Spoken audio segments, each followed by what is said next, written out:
وعايزه اقول لكم عن السبب الحقيقي ورا طلاق او انفصال البلوجر ام خالد. ام خالد بلوجر معروفه، وناس كتير هتقول لا ده هي ما اتطلقتش، ده هي بتسعى على الترند.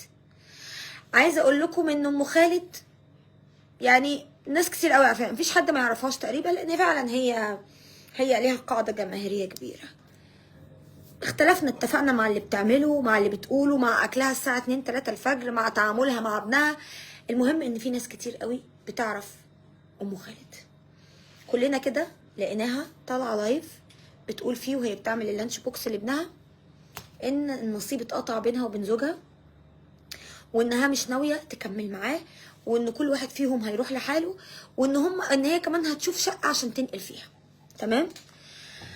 المهم احنا مش عارفين الحقيقه. الناس قعدت تقول انت عشان تجري على الترند، عشان هي طلعت وقالت وحياه ولادي انا ما بكذب، وحياه ولادي انا مش ما بقولكوش اي كلام وخلاص.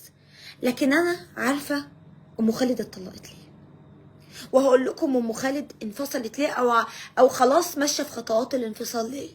هقول لكم كلام مهم بجد، هقول لكم كلام هيفرق جدا جدا جدا مع بنات كتير بتسمعني دلوقتي. هقول لكم حاجات، رغم ان على فكره انا عمري ما كنت يعني بحب اتكلم عن خصوصيات الناس، لكن السبب اللي انا هقوله مهم لسبب واحد بس، عشان ننقذ ما يمكن انقاذه، نلحق ان احنا ناخد بالنا من حاجات كتير قوي احنا بقينا مغيبين تماما عنها. مش كلكم ملاحظين دلوقتي ان بنسمع كتير قوي عن قصص وحوارات بتحصل عن ناس مفروض ان هم كانوا ناس عادية، يعني ولا هم نجوم سينما، ولا هم نجوم شباك، ولا هم نجوم صف اول.